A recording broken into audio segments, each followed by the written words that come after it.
I give you 20% discount, steady, bro. Then nobody there to argue with me. You know why? I'm the only one got tattoos. Woo!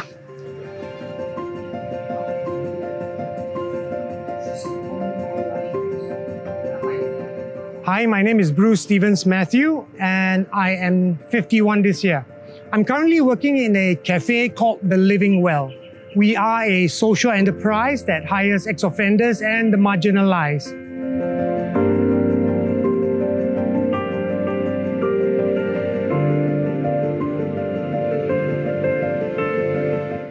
I come from a single-parent family. I got no siblings. I'm the only child. So as such, my mom had to go out to work, and I was always left alone at home. And then, of course, I felt lonely lah. So at the age of 12, I think 12 or 13, what I did was I went out to look for my peers, all right? And then I looked for them in the wrong places. At the age of 13, I joined a gang. And shortly into joining a gang, just 3 months into joining a gang, I was introduced to my first stick of weed, ganja. And you know what? I absolutely loved it. I suffered its consequences for the next 30 years of my life. When I got caught, I was 22 years old. Last time, I used to mix heroin and pills, sleeping tablets. During one of those times where I took my sleeping tablets and I blacked out, I suddenly decided I needed a tie. I went to Wisma.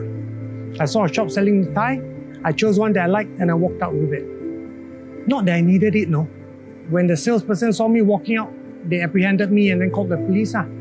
So when police came, they found drugs in my possession.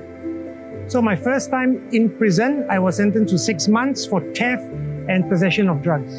And of course, urine positive.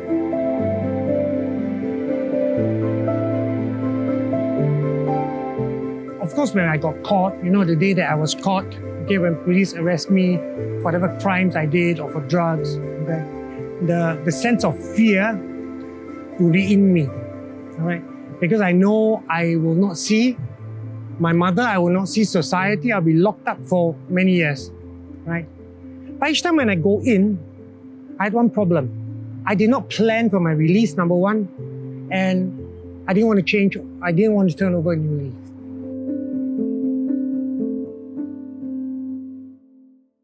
I was charged with 3 counts of urine positive and 1 count of assaulting a public servant, which I got 5 years and 9 months and 6 strokes of the cane. Since I was a teen, I had one wish. And that wish was to have a family of my own. Okay?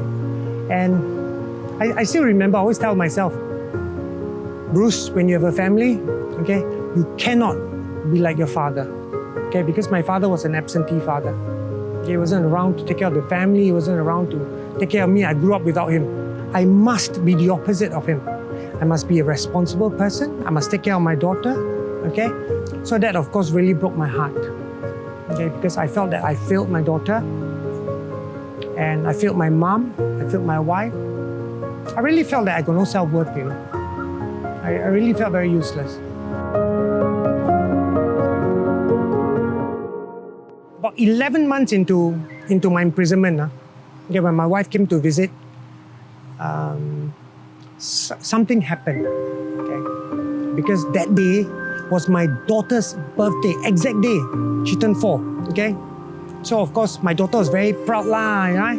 Oh, my birthday, I'm going to see my father. Then my wife had bought her a dress, very brand new dress, very pretty. Then she sat down, I sang her birthday song. I said, happy birthday, darling. I can see the big smile on my daughter's face, I'm so happy. And after I finished the song, my daughter looked at me, said, Dada. I said, yes. Carrie. She said this to me, Carrie. Oh. I tell you, when she said that to me, I'm not joking, my heart dropped. Boom, like a ton of bricks. Okay? I didn't know what to do. I didn't know how to react. Okay, so what I could do, I just look at her, okay? I look at her, shocked. Okay, my daughter looked at me quizzically and she said, Tata, Carrie. So what I did was, I did this. That's all I can do, what? But when my daughter saw me doing this, she started crying and bawled, I want to go home, I want to go home. She was crying very loudly. Then my wife didn't know what to do because she was affecting the other inmates. So my wife had to bring her and leave. Honestly, words cannot describe the pain I had inside of me. I mean, can you imagine?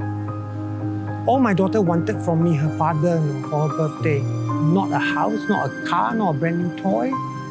All my daughter wanted was for me to carry her. And yet I cannot do this. I could not do this. That really broke my heart, okay? To the extent I told myself, I said, Bruce, you have to call it a day. You have to call it a day. I knew that if I don't, these are my exact words to myself during then. I said, Bruce, your heart cannot take it anymore. If I were to go into prison again and, my daughter, this happened again, my heart cannot take it anymore. So that day I told myself, I want to turn my life around.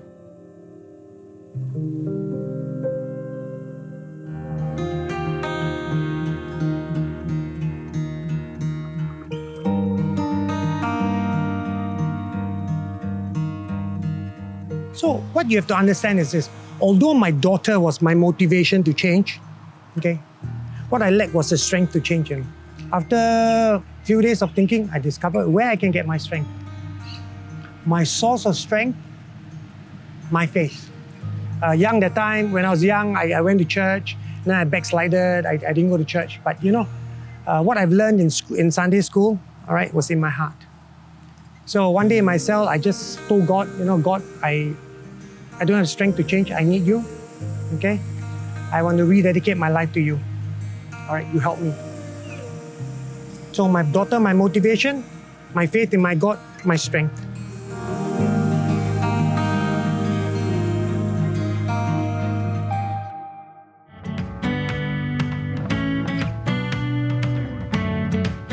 I share my life story, hoping that others, when they listen to what had happened to me, they will not have to go through those things I did, number one. Me, by retelling my story over and over again, okay, it's a reminder to me, Bruce, okay, Michael lai liao, don't fall back into the grips of drugs.